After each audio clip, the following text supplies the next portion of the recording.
is taken over by women who power cybersecurity.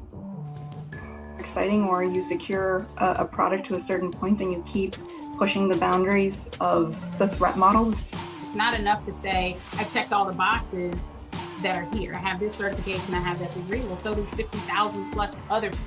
Exactly. I looked at them and it was, it opened the door to a new world to me. The idea was to build a community around it, to foster an idea that will outlast me. I say go with your dreams, if you want to do 2 things, if you want to do 3 things, if you want to do everything professionally, you can. You should just try it. Solid experience and a background that, when I went back out into industry was, frankly attractive. Welcome to Hack Chat. My name is Marco Figueroa, and today I'm super excited. I worked with this person for 2 years, and my growth was huge. Just having conversations with this person, and I'm excited to have her here. We got all the questions prepped. Everything is ready. And for me, it is an honor and a privilege to have Maggie Jauregui. Hello, Maggie. Introduce yourself to the Hack Chat listeners. Can you give the listeners your background and how you began your journey in cybersecurity? Hi, Marco. Thank you so much for having me. Of course. I am currently a hardware and firmware security researcher for Intel. I work in Intel's PSG team, Programmable Solutions Group. So it was formerly Altera, purchased by Intel. And so I hack on FPGAs currently. I've been at Intel for about 10 years now, and I've focused on lower level BIOS firmware platform level things. The way I started my career, I studied my undergrad in Mexico. That's where I lived most of my life. And I got an internship at Intel during my last year of university. And it was a funny thing where one day I was an intern and the next day I was a security researcher. And I think that just happens at companies sometimes. And so, bam, one day I'm a security researcher, hacker, and there's not really corporate training or anything. The company just expects you to just do, right? That just happens sometimes. So I started going to hackathons, and in my first hackathon, I actually met my now husband. He was a security researcher in Intel Israel. I was Intel Mexico, and now we're actually a family, which is exciting. And in that hackathon, folks told me, if you're really interested in security and you want to be good, you need to be part of the community and you need to go to a conference. So I decided to go to DEF CON, and that was an experience, right? And seeing that people were hacking cars and elevators or food, and it was a whole other mind shift. I've found it to be a very creative part of engineering.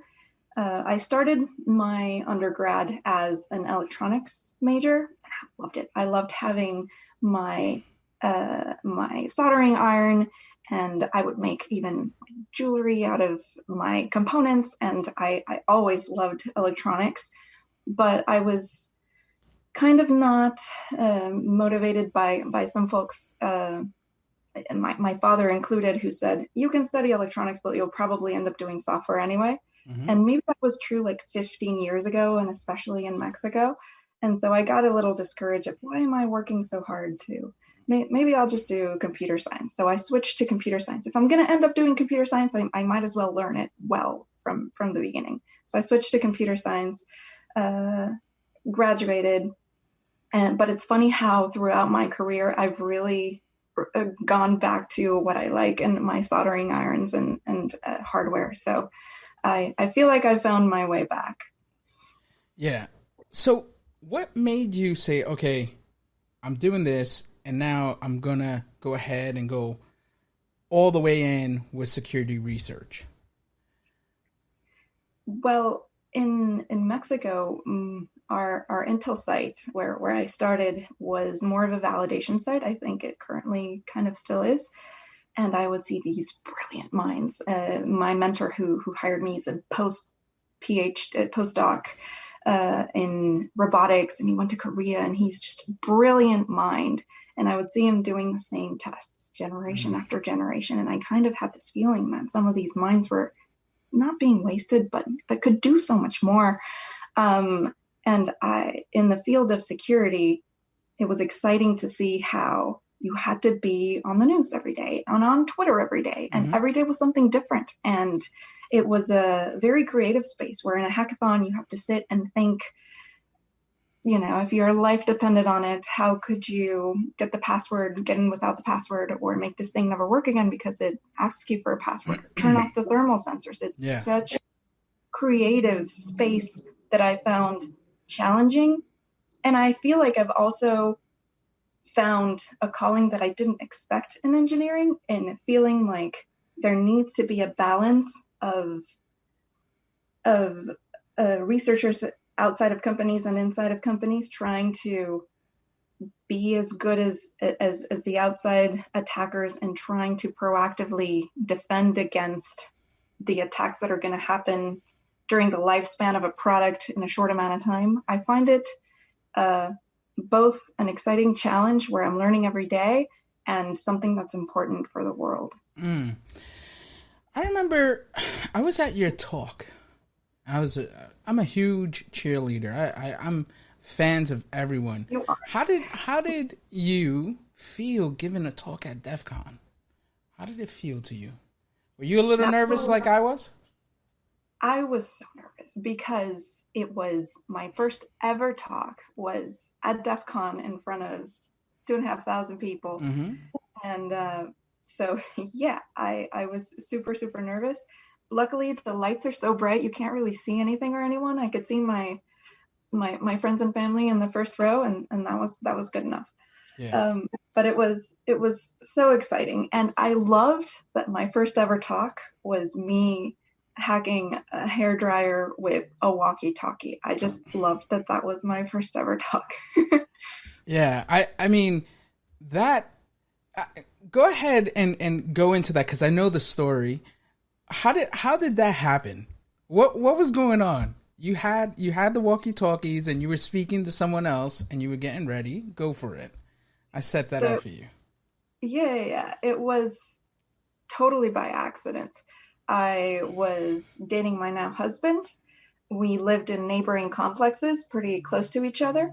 And he had the brilliant idea of getting walkie-talkies, and we would communicate with them. And so we bought walkie-talkies, and he got me enough batteries till kingdom come. And I was like, we have unlimited talk and text. But he's like, no, this is going to be great. So I was like, all right. I was getting ready. We were going out, I think, to a movie.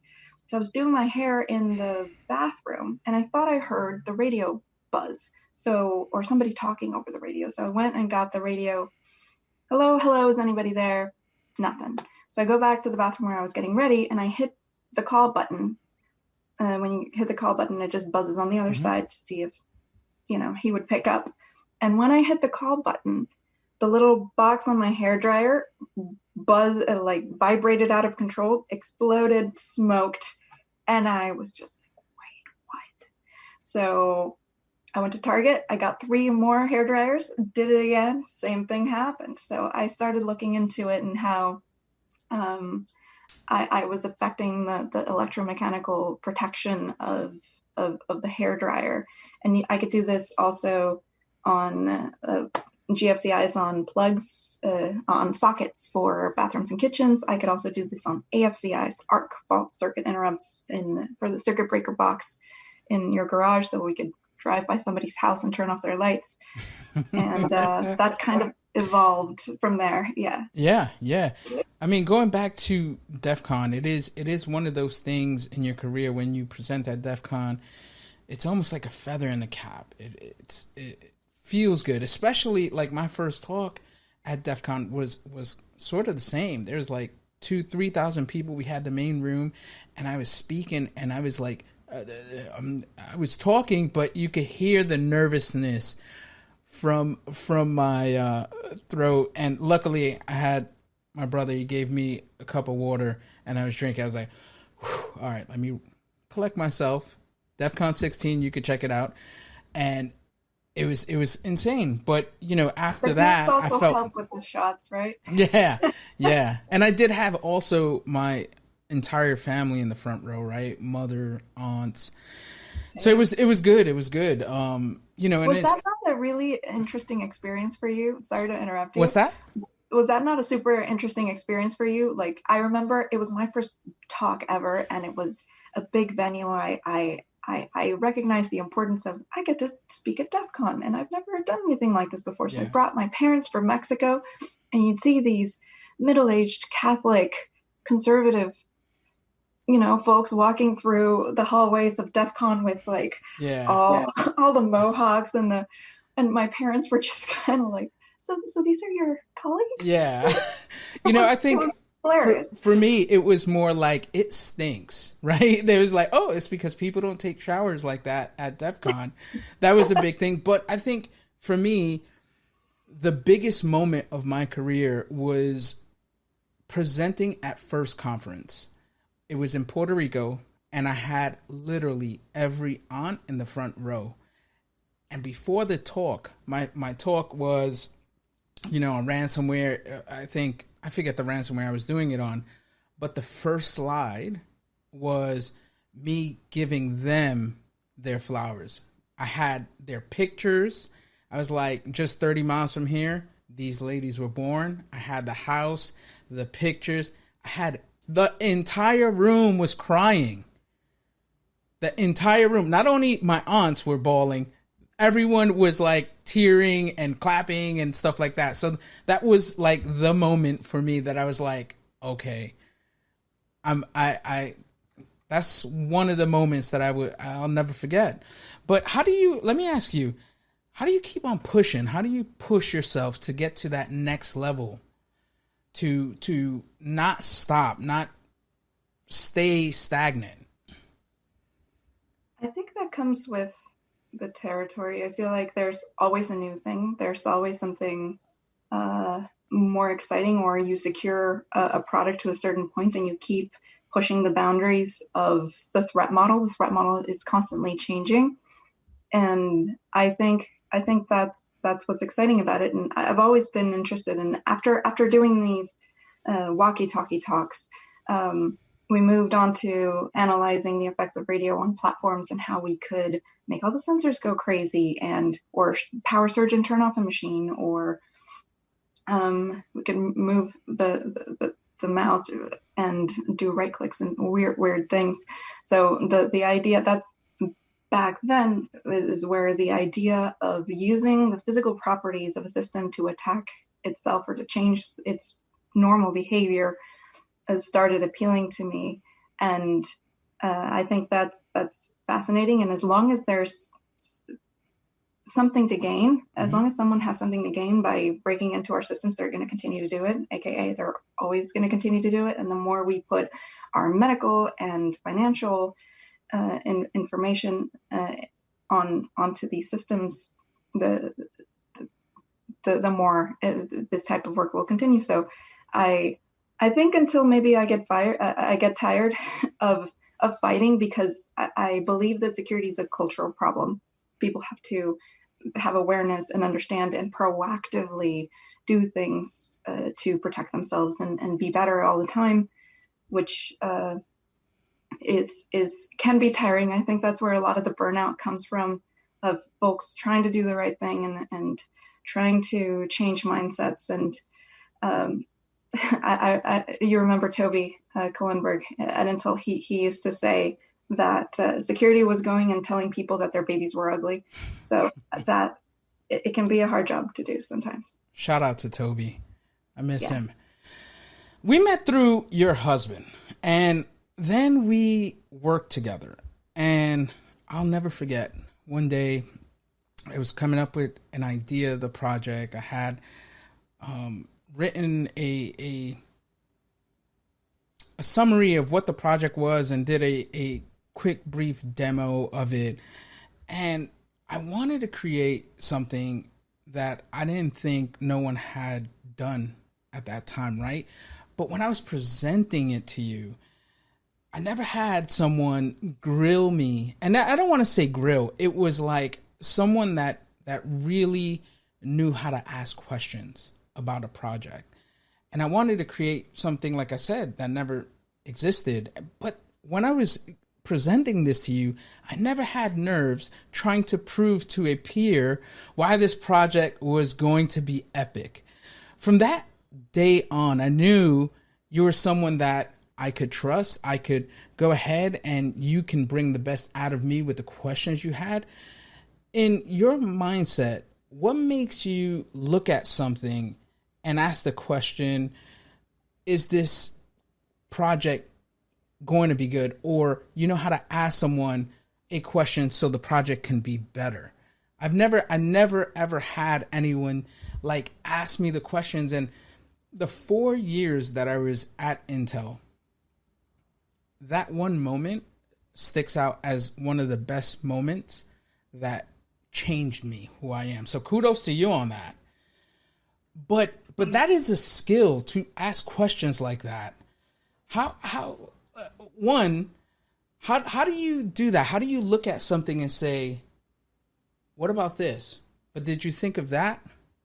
And that's what you did. And I never forget that feeling that I'm like, but I thought I covered everything and she got it. She's asking these questions that are making me rethink things. That's a skill. How do you get to that point? That's a skill that you learn over time.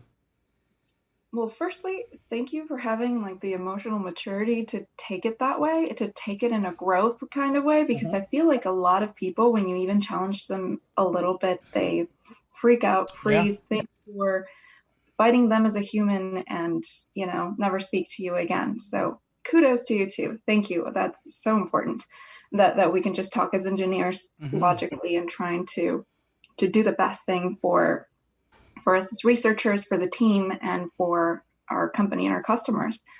I don't really go questioning people's projects like for fun. I unless I actually care about the work, the researcher, and the specific project. So I grill you because I cared about you, basically. And I not only did I care about you, and part of the reason that I did, I if you remember, I was one of the people who interviewed you and vouched and like wanted you to be hired onto our team. I wanted us to do research together. Yeah. So, and you were, I think, the most senior security researcher in our team at the time. So I it was important to me that you were doing something that was in your passion and valuable to the company. So I, asking you questions like, who are your customers? And I knew that what you were doing was had never been done before. So valuable and new, something that other companies would pay top dollar for. I just selfishly, I also wanted to try to align something so that maybe we could work together, because we talked about doing talks and things together. But I wanted to make sure that what you were doing was aligned with our team so that you could not just achieve what you wanted to, because I knew that you would, but grow within the company. So that they would see the value of it. That was the biggest thing that I learned from it, though. When you said, who's your customer, right? And I had to take a step back and I was like, the world. And you're like, and in my mind, I'm like, the world needs this, right? And it was like something that was so new. And you're like, but check this out. That's not your customer. Your customer is the people that are the stakeholders of our team, which allowed me, like, you reeled me in, and I was like, I was try to figure out a way for that value to add value to the people who, who you're supposed to be adding value to. Yeah, right? yeah. And you know, I was more like doing this like, oh man, and then the things you were saying and how to bring value to these different things allowed me to like, all right, come back, let me rethink stuff. And I did. I rethink the whole project and how does it go into our ecosystem and help everything in our ecosystem, right? And those are growth moments. Those are career growth moments that allow me to say, okay, let me walk away and this is the value add. And I knew, you know, I wanted you on Hack Chat because of this one thing. Because a lot of people, like you say, would be like, no, I'm never speaking to her, and we'll get an attitude. And for me, it's always been like, all right, I know that person cares about me, so I want to grow. How do I take this and how do I interpret it where it benefits me by listening and taking what they're saying and implementing it? And I, till this day, when someone lets me know something that like, hey, this could have been better, my ears perk, like, explain to me how, because I want it to get better. I know you're coming from a good place, right? And that conversation helped me. And that to me was more of a mentor type thing during that time, because I was moving over into the firmware land where I was a rookie. I was lost for a while. For around 3 or 4 months, I was like trying to figure out and get my footing. Luckily, I had mentors like you, Vincent Zimmer, you know, I had Brian. So do you mentor people now? Yes, I think it's important.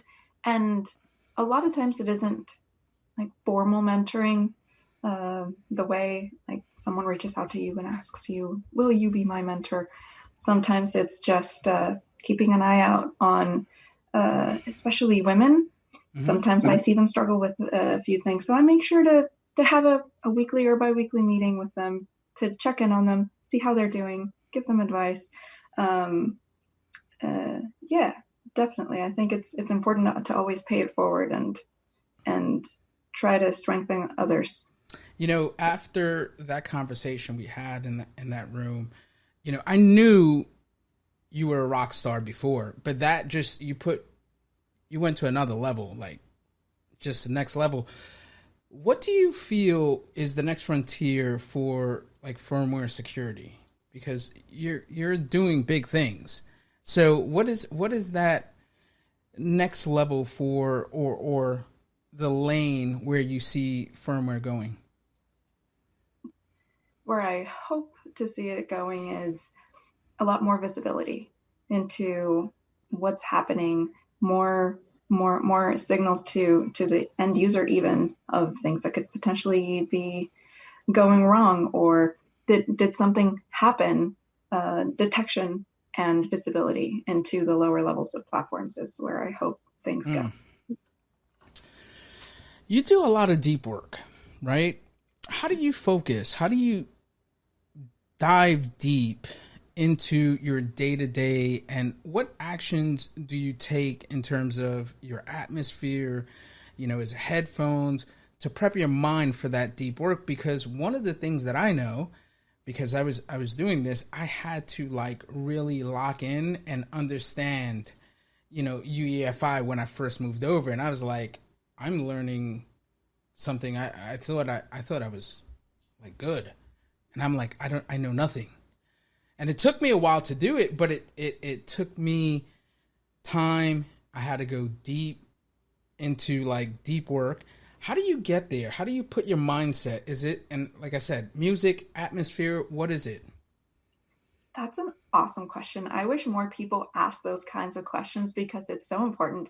I believe I have ADHD. I made an appointment at an attention clinic, but it's hard. It's hard to go through millions of lines of code and thousands of pages of specifications. Yes. And make sense of it all and do that again and again and again all day, especially being a working from home with the pandemic, I've been really grateful for different aspects of the pandemic, although like I absolutely recognize how devastating it's been for people emotionally, physically, financially, etc. But I appreciate the time that we have to kind of regroup.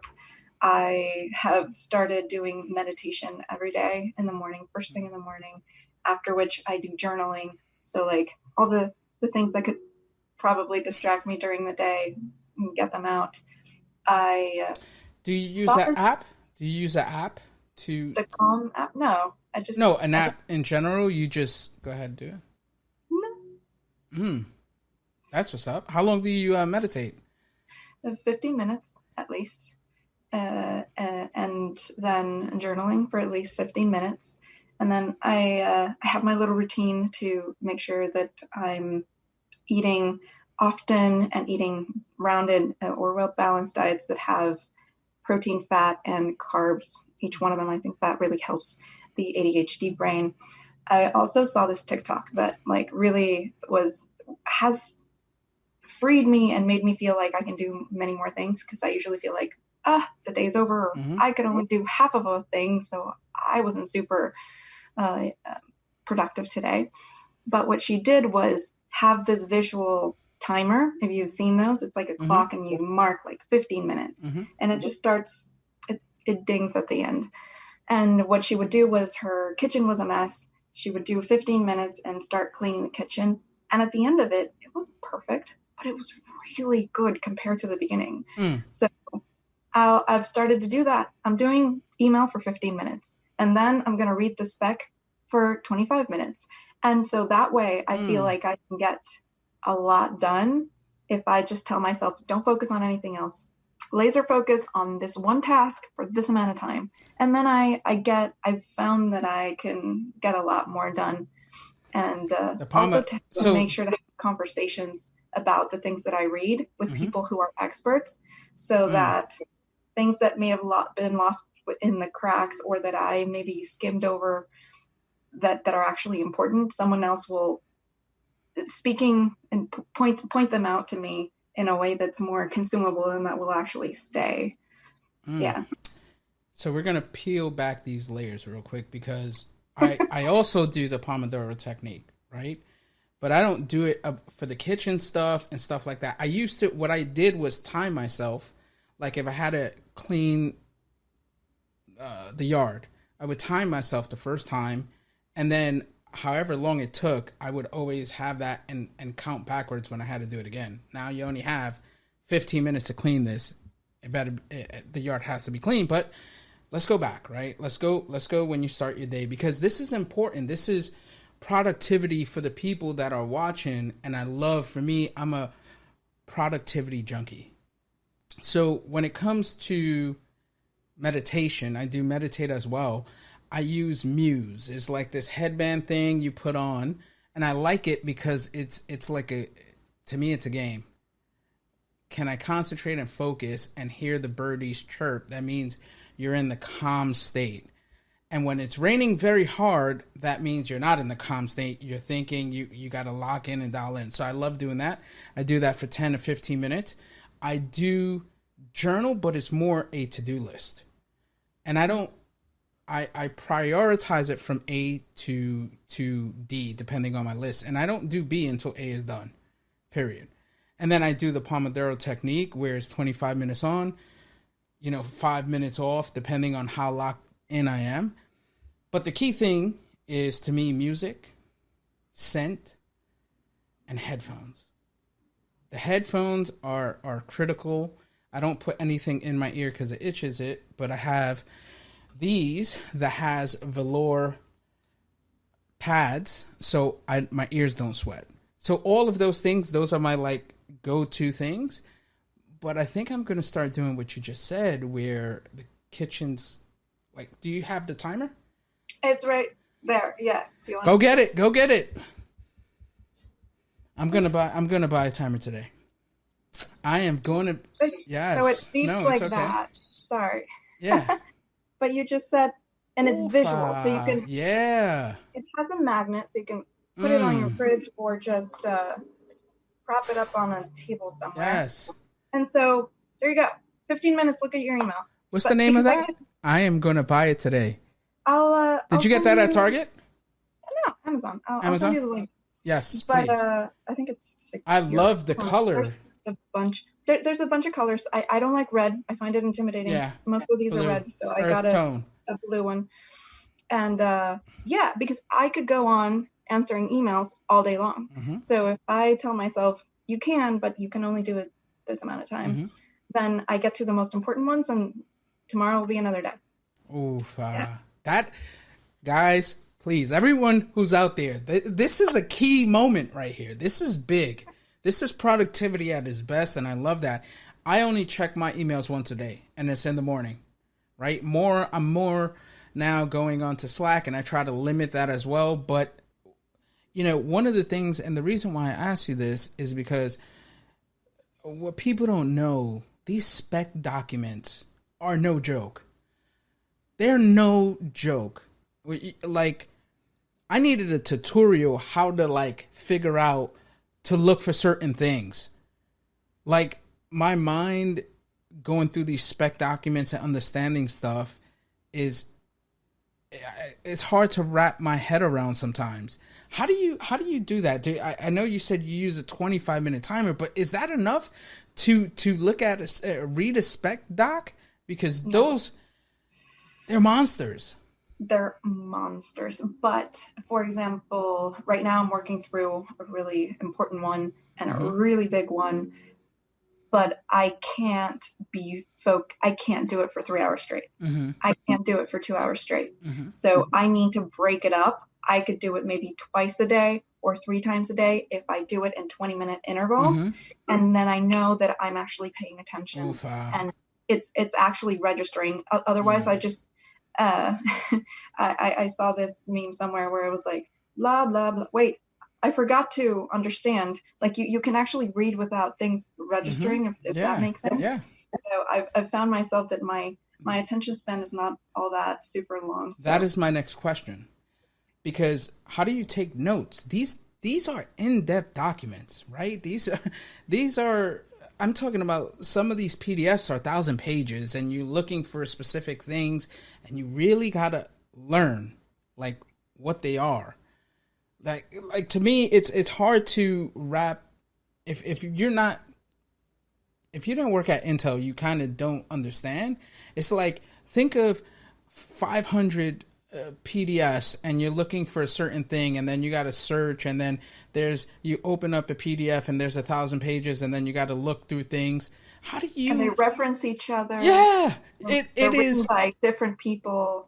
There's different versions of the documents that say different things. Shout out! I know Nathan's watching this, and shout out to him because he gave me a tutorial on how to do this. So shout out to him. But how do you do it? You have to comprehend this because you're trying to learn how this thing works. How do you do that? Do you take notes? Is it you use Notion? What is your technique on this? This fascinates me because I'm a life learner, and learning your technique, which you just gave me a key, and I want to know more. How do you take? What do? You take notes? I have a complex tab system on OneNote where I have different notebooks for different things with different tabs and different I even do minutes that way. So for a specific topic, okay, we're going in the context of this project, and these are all the meeting minutes that we've had for it, for all the different dates. And I take little screenshots of things that I think are important, or even copy from email and say who said it on what date. So this architect told me this day that it works this way. And then this version of the spec says something different. Go ask same person. Like just having a record of I guess my little summary notes, so I can visualize things. Sometimes I'll even, if we're having a meeting, I'll do a screenshot of the whiteboard and put that in my OneNote. But yeah, OneNote. Yeah. not very complex.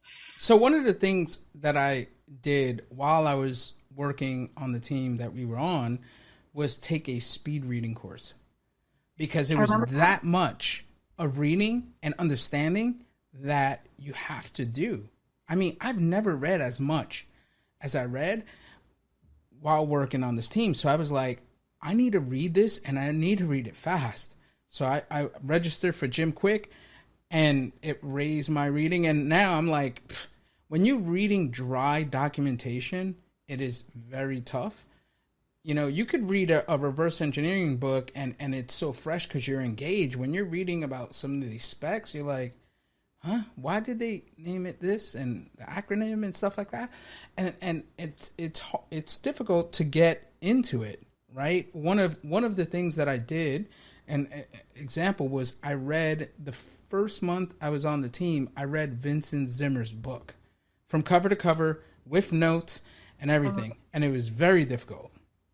But luckily I had Vincent that worked in the same org, so I got to ask him questions and stuff like that. So I get where you're going with it. Let me ask you, you know, you are lucky enough to have your partner, your life partner, working in the same field as you.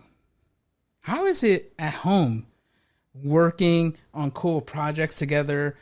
What does that look like day to day? If you don't mind me asking, and we're talking the tech side, not the relationship. We're talking about when you're co-presenting and hey, this is a cool project. Who comes? Do you guys collaborate, figure out what's the next thing that you want to collaborate on? It's very exciting, and I consider myself lucky that we can do that we can complain about certain things, like, why does this work this way? And like, if we have a business trip and one of us is accepted at a conference, the other one can maybe figure out something useful, even if it's just attending, because we're in the same space.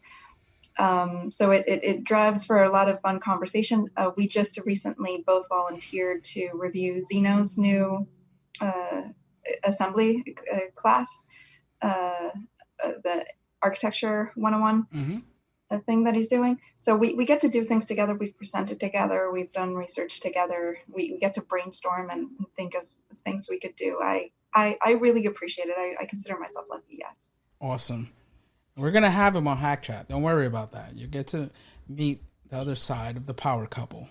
So, Intel's an amazing company. You said you've been there for 10 years now. You know, what are some of those benefits? You know, I know one of the greatest things I love and I've been a part of while being at Intel is working with like some of the smartest people in the world. Right? What are some of those benefits for you and you know, you're climbing up the ranks at Intel? Yeah, I love that I get to work with, like, to me, living legends and the people who designed platforms as they work today. So that's one of the things as a hardware person that I really appreciate, that it's the people who designed our platforms on the way, and Intel being Intel. These platforms represent 90 or a very significant percent of the platforms in the world. So we're at a very advantageous place if you want to do hardware. And if you're looking for a job in hardware security, send me your CV. We're currently looking for folks. Nice. It's an exciting company to work for yeah. Sure. What research are you working for, if you could tell? And going maybe to present in the future at DEF CON, Black Hat, or another conference of your choice? So because I switched paradigms a little bit and now I'm focused on FPGA and I've been part of this team for all of 6 months or something, I don't consider myself an authority or an expert by any means, or at least not yet. But what I've been working on mostly is threat modeling. I want to do a holistic view of all of our security features, all of our assets, and our future features, to see if we could enhance specific things and how we're doing. And I always think that the best place to start is a threat model. Mm-hmm. If you know exactly what you're protecting against, what you're not protecting against, who your adversary is, what skills they have, how much access to the system they have. If you understand that, then you can build a really good pen test plan, or you have a good blueprint to try to circumvent existing mitigations to actually break your security objectives and get to your assets. So that's been a lot of what I've been doing.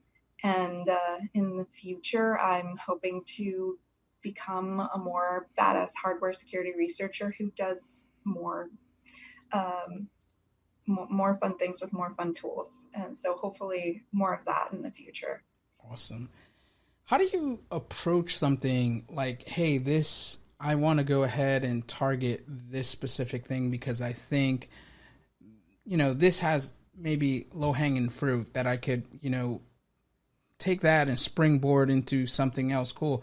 What is your mindset and how do you approach something new? I think, honestly, in kind of the same way that you did back then, saying, no one's done this before. Why not? Let's go poke here. I bet not a lot of people have looked here. So things that are new, I think are a good target. I'm sorry if there's noise outside our No, it's all right. It's good. Seems like it just arrived. No worry. Yeah. So things that are new are exciting, and things,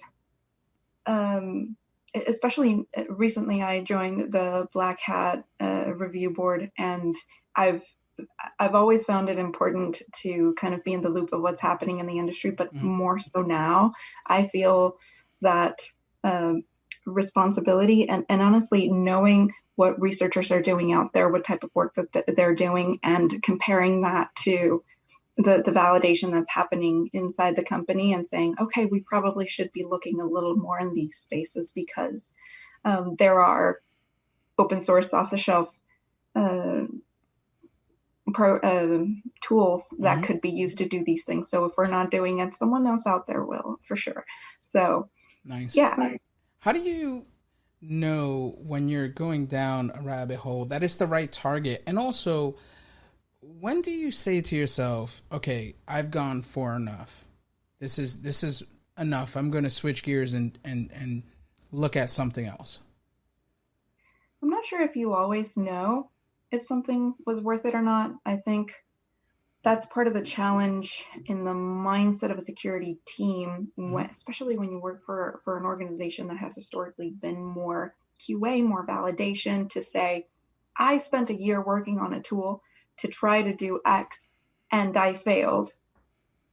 That could be a good thing. That could be, we spent resources on a threat that was unexplored and realized that our system is robust, and that could be like, no result is sometimes a good result. And that's hard sometimes for management and folks to wrap their head around. So I'm not always sure that we know if a target was worthy or good enough. I think, using not necessarily aligning to what researchers are doing externally, but using your gut, and if this type of attack has worked for these types of projects, it might actually work for this one too. Letting your researchers, and this was something Rodrigo was very good at, and he presented, I believe, at was it Hack in the Box? His presentation on how to build security teams, of hiring talented researchers and then letting them do what they're passionate about and what they think they should be doing. So I appreciate working for a team that gives us the freedom to find interesting targets and work towards them. So I think if you find it interesting, I think it's worth exploring. Nice. Where do you see yourself in 5 years? I hope to be a lot more of a hardware security researcher badass, hopefully. Yeah. Yeah. You know, I said this before. I see you as a team leader. You know, a big dog. You have, just like I said, the mindset, the hunger, pushing forward, pushing the envelope. And, you know, it was a pleasure you coming on, as well as, you know, you taking your time out and just having a genuine conversation. Any last words for the Hack Chat listeners out there? Hack the planet. Thank you so much for having me. I think one of the biggest goals of my career is to not become bitter, to always be excited for my job, and to start my day as excited and happy as I finish it. So yeah, hold on to your enthusiasm and your curiosity. It'll serve you well. Awesome. Thank you, Maggie, so much. And I can't wait until everyone sees this. This is a game changer. Thank you, everyone. Take care. Until next time. Good one. Thank you. Bye.